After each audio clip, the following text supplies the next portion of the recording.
West Bengal পুলিশের কনস্টেবলের PMT এবং পিইটি পরীক্ষা রয়েছে খুব তাড়াতাড়ি। এই পিইটি এবং পিএমটি এর ব্যাপারে আমি জেনে যাই। প্রথমে আসি পিএমটি, তারপরে আসবো পিইটি। কারণ এই পিএমটি মানে ফিজিক্যাল মেজারমেন্ট টেস্ট, এইটা পাস করার পরেই আপনারা পিইটি মানে ফিজিক্যাল এফিসিয়েন্সি টেস্ট মানে শারীরিক সক্ষমতা পরীক্ষাতে আমি যেতে পারবো। তো পিএমডি ব্যাপারে চলে আসি। পিএমডিতে কি রয়েছে যে ছেলেদের ক্ষেত্রে 167 সেন্টিমিটার হাইট হতে হবে এবং 80 সেন্টিমিটার চেস্ট হতে হবে, যেটা 5 সেন্টিমিটার সম্প্রসারণ বা বুক ফলানো যাকে বলে সেটা করার ক্ষমতা থাকতে হবে।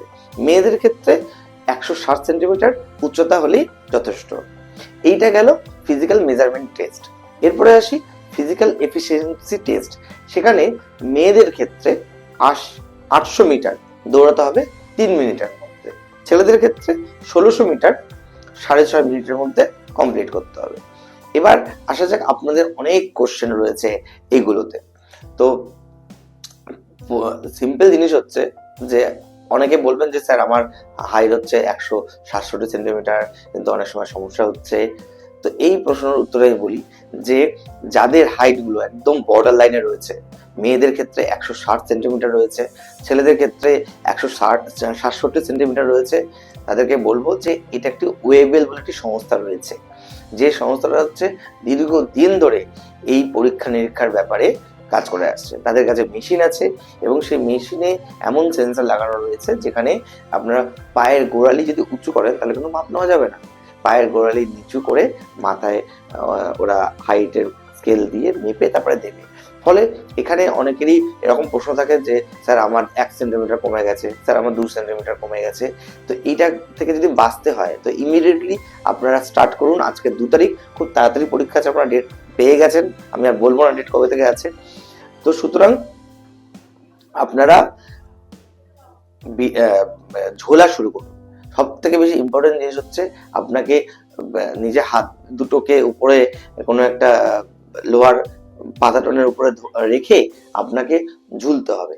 এই অন্তত 2 মিনিট 3 মিনিট 4 মিনিট 5 মিনিট করে করে করে যদি আপনি ঝুলতে শুরু করেন, আপনার ফ্লেক্সিবিলিটি আসবে, অন্তত 1/2 সেন্টিমিটার হলেও আপনার বাড়বে। আমি এরকমও দেখেছি অনেক ছেলেদের বা অনেক মেয়েদের মাত্র 0.5 এর জন্য আপনার বাদ গেছে। মানে এরকম হয়েছে ছেলেদের 166.5 সেন্টিমিটার হাইট বাদ গেছে, মেয়েদেরও হয়েছে 159.5 সেন্টিমিটার বাদ গেছে। তো এইগুলো থেকে যদি নিজেকে বাঁচতে হয়, যাদের লাইন একদম হাইট একদম বর্ডার লাইনে রয়েছে তারা ইমিডিয়েটলি এটা শুরু করুন। 2 নম্বর আসবো যে আপনাদের দৌড়ের জন্য। যারা দৌড় প্র্যাকটিস করেন না তাদেরকে বলবো ভাই তুমি যেও না, বোন তুমি যেও না। যদি প্র্যাকটিস করেন তাহলেই যান, বা এখনো টাইম আছে, এখনো পর্যন্ত আপনার টাইম পেয়ে যাবেন।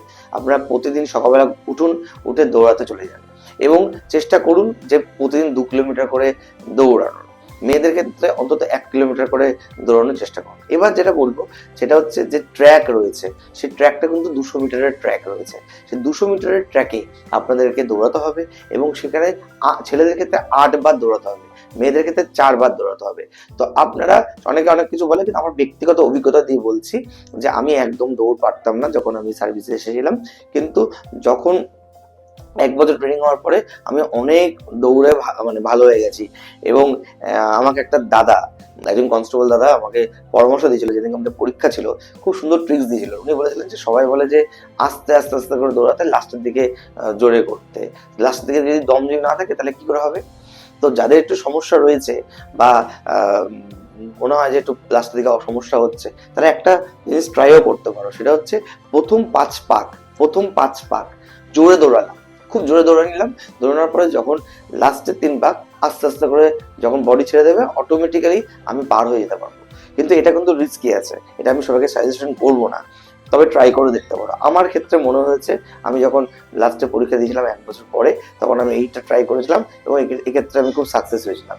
আর আরেকটা যেটা জানেন যে মানে ইউনিভার্সাল ট্রুথ আছে যে আপনি এইভাবে দৌড়াতে পারেন যে প্রথম 3 পাক 4 পাক 5 পাক পর্যন্ত, প্রথম 2 পাক খুবই আস্তে দৌড়ালেন, 3 নম্বর পাকে একটু জোরে দৌড়ালেন, 4 নম্বর পাকে একটু জোরে দৌড়ালেন, 5 নম্বর রাউন্ড থেকে আপনাকে জোরে দৌড়াতে হবে এবং গিয়ে 8 নম্বর পাকে গিয়ে আপনি শেষ করবেন ওটাকে গিয়ে, তাহলে আপনার মনে হয় 6.5 মিনিটের মধ্যে কমপ্লিট হয়ে যাবে।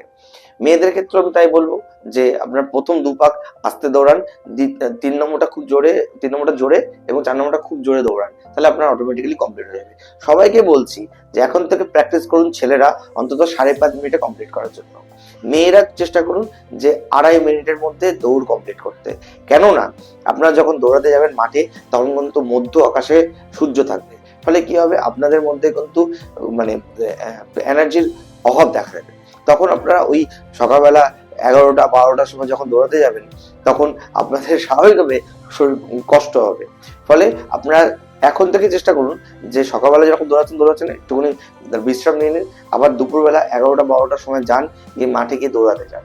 কারণ একবার যদি আপনি এটা ফেলিওর হয়ে যান আবার কিন্তু সুযোগ সহজে আসবে। এটা আমার দ্বিতীয় সাজেশন। 3 নম্বর সাজেশন হচ্ছে যে এখন থেকে খাওয়া দাওয়া খুবই কন্ট্রোল করুন, একদম খুব মানে ভারী খাবার দাবার, বিশাল মাছ মাংস ডিম এইসব জিনিসপত্র খুব একটা মানে না খাওয়াই ভালো, যতদিন পর্যন্ত পরীক্ষা চলে যাচ্ছে।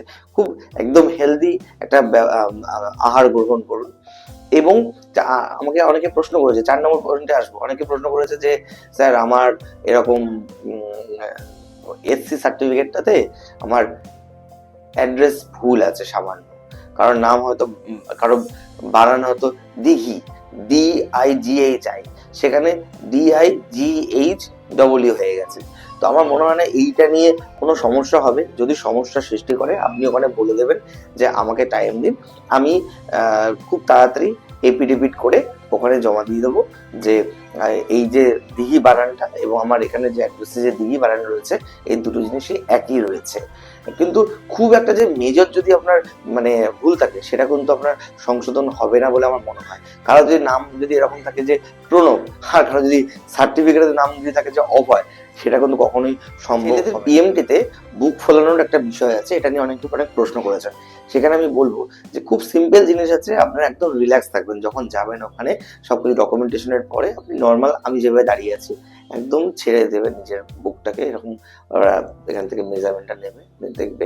তারপরে যখন বুক ফোলাতে বলবে তখন একবারে আপনি জোরে নিঃশ্বাস নেবেন, খুব জোরে না, বিশাল জোরে আবার নয়, খুব জোরে একটা শ্বাস নেবেন, নিয়ে ধরে রাখবেন, ছাড়বেন না। যেভাবে আমি করলাম ঠিক সেইভাবে আপনি করবেন এবং এটাকে ছাড়বেন না যতক্ষণ না পর্যন্ত যিনি আপনার মাল চোখ নিচ্ছেন সেই ব্যক্তি যতক্ষণ না পর্যন্ত আপনাকে বলছেন যে ঠিক আছে এবার ছেড়ে দিন, ততক্ষণ ছাড়বেন। কারণ প্রথমবার আপনি যেভাবে বুকটা ফোলাতে পারবেন দ্বিতীয়বার কিন্তু আপনি সেভাবে পারবেন না, তৃতীয়বার আরো কম হবে। তো সুতরাং এটা প্রথমবারই চেষ্টা করুন। যদি কারোর কোনো কিছু প্রশ্ন থাকে অবশ্যই আমাকে করবেন, আমি সেগুলোর যথাসাধ্য উত্তর দেওয়ার চেষ্টা করবো। ভিডিওতে আমি ইন্টারভিউর জন্য কিছু কিছু টিপস দেবো যেটা আপনাদের মনে হয় খুব উপযোগী হবে। তো দেখতে থাকুন আমার ভিডিও। ধন্যবাদ।